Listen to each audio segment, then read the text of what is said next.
What we find on days like Prime Day is advertisers just stop spending by like 3 in the afternoon because the brand tells them we have this much budget for advertising per month. They set up daily budgets based on that. And then on a day like Prime Day happens and they blow through that daily budget by 2, 3 p.m., all their ads turn off. They're now missing out on probably one of the highest buyer intent days of the year because they just didn't have room in their budgets. Being able to have that headroom in your budgets is super important on days like Prime Day because you're more likely to make the sales on that day than you are on some random day. I'd rather use the budget on Prime Day and use nothing on the end of the month if that's really what it has to come down to.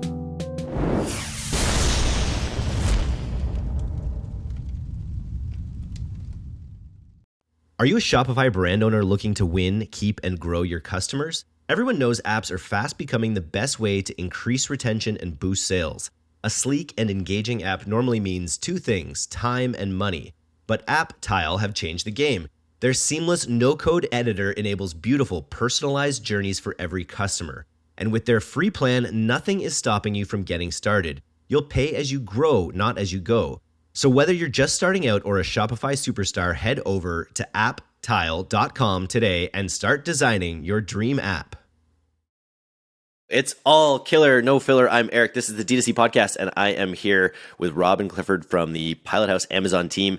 And today we are chatting into the weeds a little bit on Amazon ads to discuss why it's really important that you let your bids control your spend on Amazon ads rather than your budgets. Traditional line of thinking: you set your budget, and then you hope that you're gonna spend that budget. Why does that not the way to go on Amazon ads, Rob?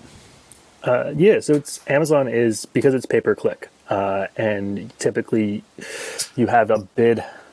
The opportunity to use your bid to optimize for the result that you want as a control.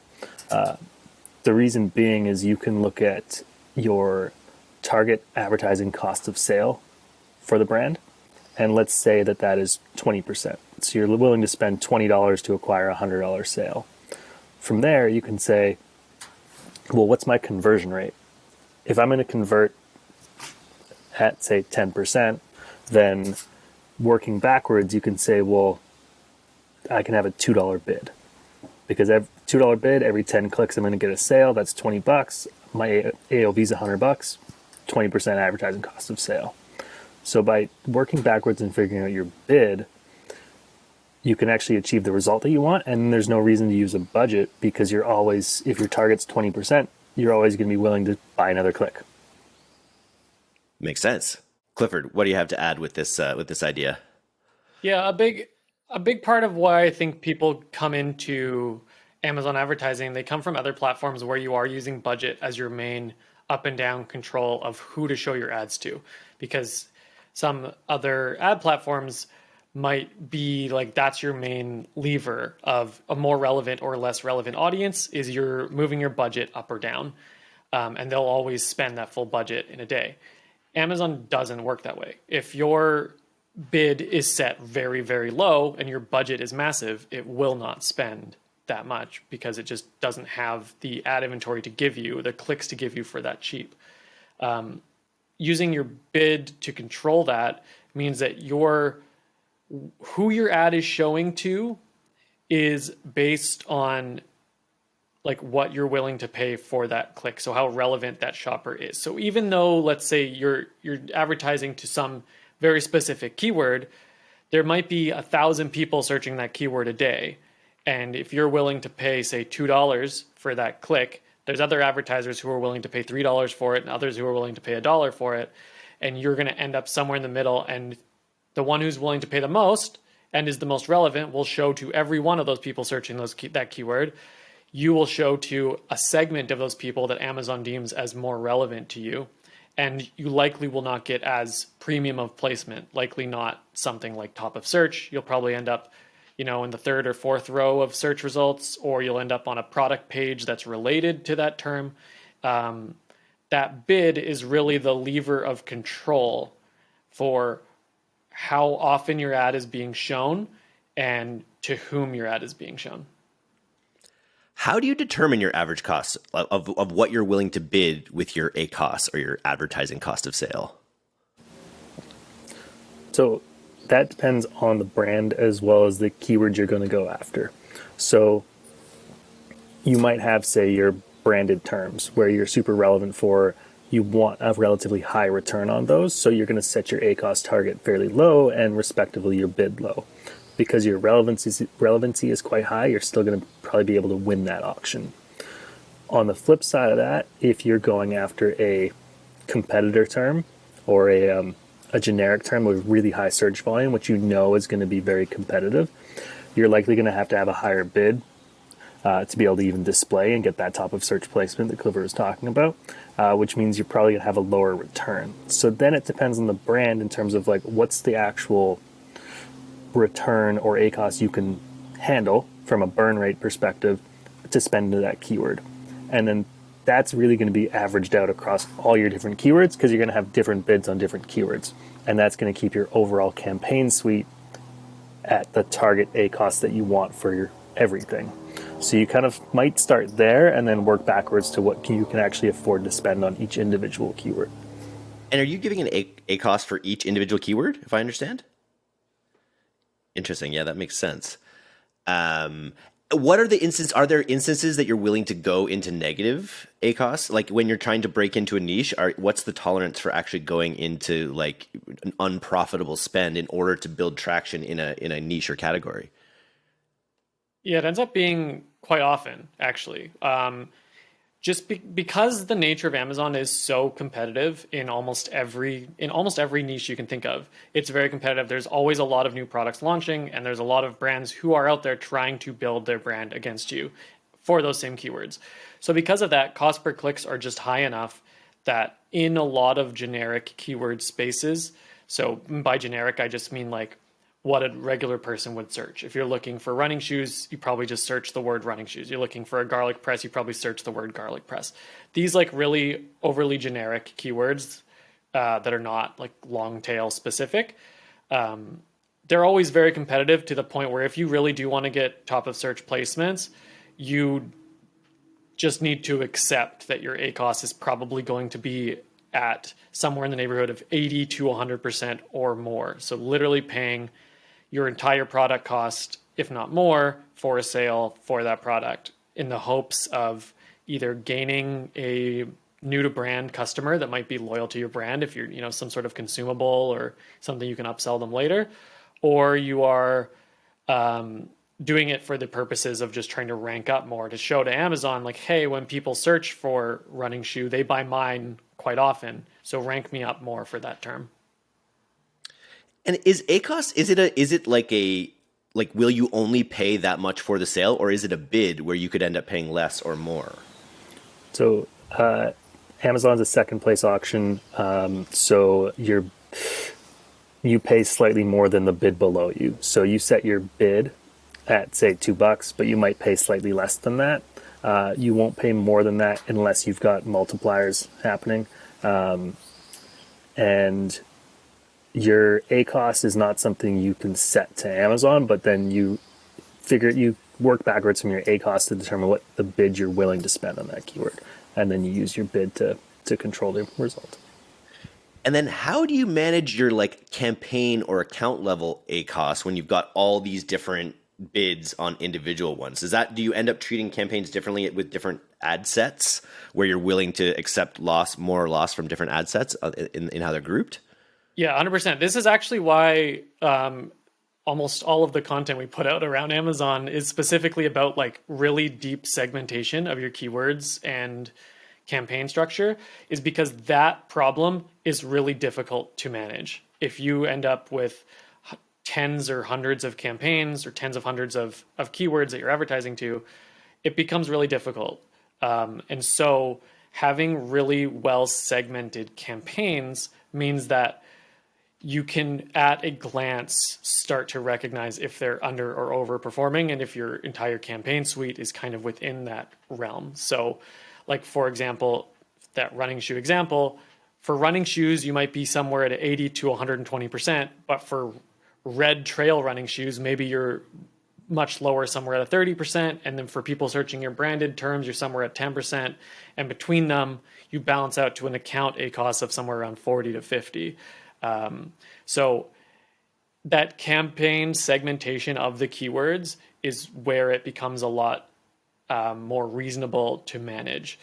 Because if you just throw 50, 60 keywords in a campaign, then you have to dive into that campaign and kind of go keyword by keyword, figuring out the ACOS. If you can group them in a way that makes sense logically, and they're kind of grouped in that way that the ACOS for this campaign and all of these 15 keywords that fit in that bucket, we expect the same ACOS for, then it becomes a lot easier to manage on a campaign level rather than on a specific keyword by keyword level, because you have the similarities grouped together. And does Amazon report an account-wide ACOS, or is that up to us to keep track of? Yep, they do. Yeah. Okay. Super cool. But that segmentation makes perfect sense. You're going to get more bang for your buck, being more strategic about it. That's awesome. Very cool. What else are we like? What's the risk? I guess the main risk if you don't budget through your bid is you won't get ideal performance. You'll get lower tier performance. You won't get any, and it won't spend in a lot of cases, I guess, right? Yeah, I mean, a lot of times if you're hitting budget cap, you're generally leaving money on the table. Because one reason you might be hitting budget cap is, hey, I don't want to spend more than this. But if you're hitting budget cap, you're spending more than you want to, because it's like you could just lower your bid until you spend the amount that you want, in which case you're going to get higher, more efficient sales. The flip side is if you're hitting budget and you have a bid that's you're on track for your target ACOS, then it's like, well, you're leaving money on the table. You're stopping to spend when you could keep spending and keep getting the return that you want. So either way, if you move your bid and like you can remove the budget cap and have the bid in the right spot to just keep spending, or if you don't want to spend that much, just lower your bid and you'll get more efficient sales. That's to a point. It's if you lower your bid too much, you just at that point might not spend, and that could be due to the competition in the space, and you might have to actually increase that bid. But for the most part, yeah, the bid should be the tool. Amazon's a momentum platform, even more so than Google, I feel like, where you're building up trajectories of data for Amazon to want to serve your product more. So I'm curious, does advertising get easier as you scale and get more momentum? And also, like, yeah, to start with that, does even just in the ad world, do you have to get less aggressive with your bids the more natural organic momentum or ad produced momentum that a brand has on Amazon? Yeah, your cost per clicks naturally do come down as you get more relevant to keywords. Now, flip side can happen. If you're showing to Amazon that you're not relevant to a keyword, you'll have to bid even more to be able to show up there. And by relevance, I literally just mean sales. So if someone's searching that keyword and people are clicking and buying your product, that's showing to Amazon that you're more relevant to that keyword. And so over time, you'll not only rank up organically, but you'll also get cheaper cost per clicks in that ad auction, because Amazon is always weighing the relevance of your product compared to your bid in that auction. In the same way that I like the analogy of tying it back to something like Facebook or Instagram, where if you have a post that's really well engaged with, a lot of likes, a lot of comments, and it's an ad, well, Facebook or Instagram is a lot more likely to continue to show your ad because they want people to stay on the platform. Their number one goal is just eyeballs and attention. Well, Amazon's number one goal is to just sell more stuff. So their motives are slightly different, but it's running a very similar algorithm of relevance is king and will charge less to advertisers if they prove that they are more relevant. Makes sense.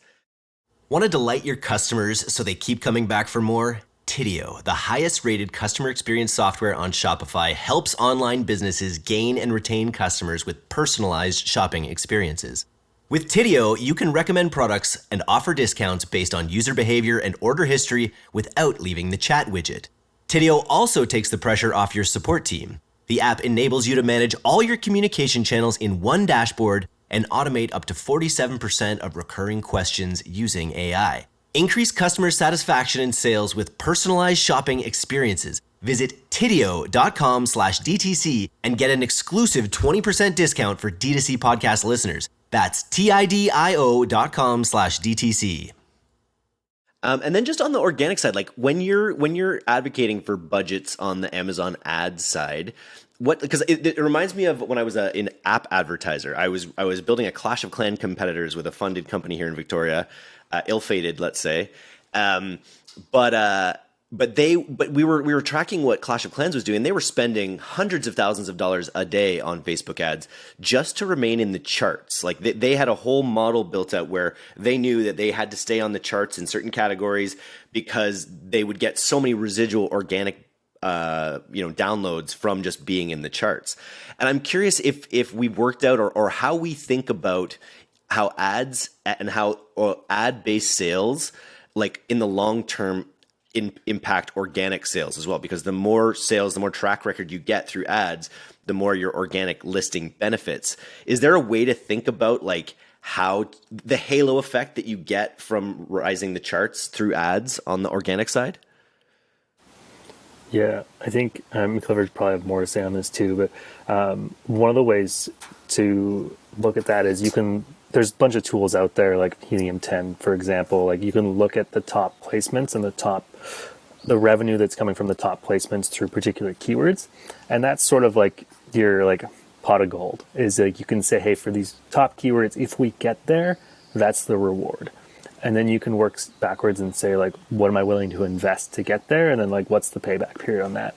So you really do see that flywheel start turning and the revenue snowball over time as you climb the organic rank for like your long tail low volume keywords and then your mid volume keywords, and you start getting to mid high volume, and when you start breaking through those top keywords is you start seeing that organic volume really pick up. But using spy tools is a great way to say like, is the risk worth the reward and the investment worth the reward? The old rule of thumb was rewarding when that happens. When you were able to like make that climb with an account with a client with those keywords, that's got to be a pretty cool marketing high. Yeah, definitely. Yeah, and the old rule of thumb was a 2-to-1. Like if you're like half of your sales will come from ads, and then for every ad sale that you get, you'll likely get one organic sale on top of that. I think that's fortunately, depends how you look at it. It's shifting more to ads. Just Amazon's adding more ad placements on search results. And because of that, more people are clicking ads to buy products rather than clicking organic results. They're hiding the organic results a little bit more in those search rankings. So as it's pretty category dependent though as well. We've found that some categories we might see 2/3 to 3/4 of our sales come directly from ads, and other categories it's half. So it is slightly category dependent as well on maybe just the shoppers that are in those specific verticals. We've spent a lot of time talking today about controlling your campaign through its bids, not its budgets. Is there any use for budgets? Like what is the use for budgets in a world where you're using everything to control your bid? Yeah, basically as a risk prevention tool. So you can set your budget at a level that says like, basically I want things you're protecting your downside. And that could be if you maybe put the wrong multiplier on a bid and you start spending way too much, or you put a bid that's just too high. Like maybe you meant to do $1 bid and you did 10 and now your campaign's spending like crazy. Like preventing against mistakes like that as a stop loss. That could also be like if you're running ads to a variation and one of those child variations gets taken down and that's your major seller, but your ads are still running to the parent, like you might see your efficiency just tank and your campaign's spending like normal, but the sales aren't there. So budgets can be a good way to step in there to say like, hey, just stop the bleeding if something goes wrong. Or inventory, I imagine, if you have inventory issues or whatever, being able to just control that, not oversell. I guess Amazon won't let you oversell because they control the inventory, though, also, right? Yeah. So there's a bunch of things that can happen, but budgets are a good way to just like stop the bleeding if something's happening. At least give you a chance to look into it, and maybe things are great. Maybe your efficiency there, and all you have to do is bump up your budget. But at least there's a loss prevention tool there. And these budgets that we set by keyword are not static. They're changing over time as you're determining whether to bid more or bid less, depending on the progress you're maybe making on those keywords. Is that like, I'm also curious when it comes to things like Prime Day upcoming, when is Prime Day? Is it this summer? Like, do you get more, do you do a lot of change? I guess the overall question is, how much do you change these bids once you've set them? Yeah, I'll say that my guess for Prime Day is July 11th and 12th. It's not announced yet, but I'll say it right here. July 11th and 12th will be Prime Day. Heard it here almost first. Certainly.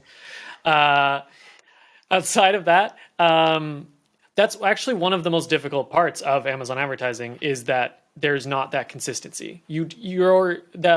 Although all of the math works out really nicely of your conversion rate to your mapping it out to your cost per click to your ACOS target, your conversion rate fluctuates every day. This week's conversion rate might be 10%, next week's might be 15%, the week after that might be 5%. And so you actively need to be moving your bid up and down to match that conversion rate, or your ACOS is going to spike and be very volatile.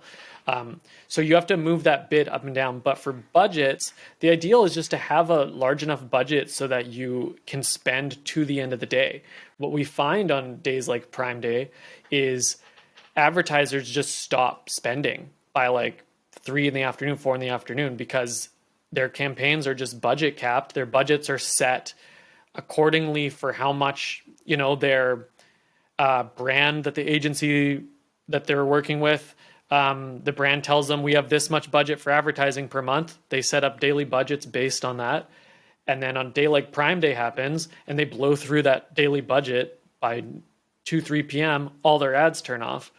And they're now missing out like on what is probably one of the highest buyer intent days of the year, because they just didn't have room in their budgets when they could have just had way higher budgets, set slightly lower bids, shown up quite a bit more. Now on Prime Day, setting lower bids likely isn't going to work out too well for you either, because a lot of advertisers are also raising their bids at the same time to ensure they are showing up on that day. But like being able to have that headroom in your budgets is super important on days like Prime Day, because you're more likely to make the sales on that day than you are on the 30th of July or something like that, some random day. I'd rather use the budget on Prime Day and use nothing on the end of the month, if that's really what it has to come down to. Probably budget more for Prime Day. Let's get real, right? How much more? In a perfect world, if the agency got to set the budget, how much more, like in a given month, maybe, how much more is incrementally spent on Prime Day?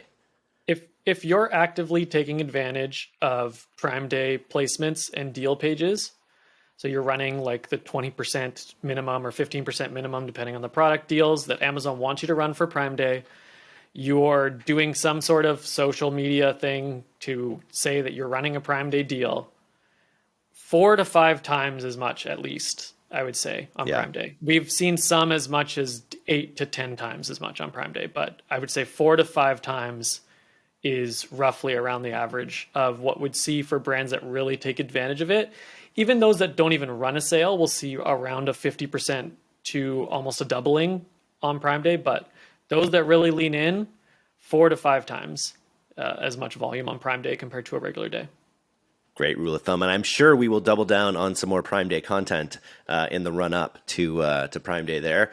But this was great. This was a great informative podcast. What's going on with Jeff Bezos right now? I did see he's spending a whole bunch of money renting a house of like per month, like $600,000 a month to rent some house, which we were slacking with Cam about, and I think that if compared to his net worth, it's like he spent like $40 a month on a house. So $600K doesn't mean a lot to him. A couple streaming subscriptions.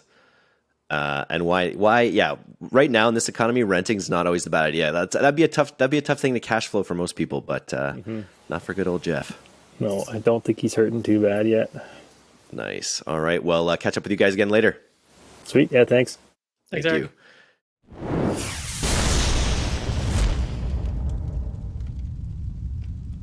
Thanks for listening to today's episode. If you're not getting the DTC newsletter, you can subscribe for free at directtoconsumer.co. And if you want to learn more about Pilot House's all-killer, no-filler services, take off to pilothouse.co. I'm Eric Dick, and this has been the DTC Podcast. We'll see you next time.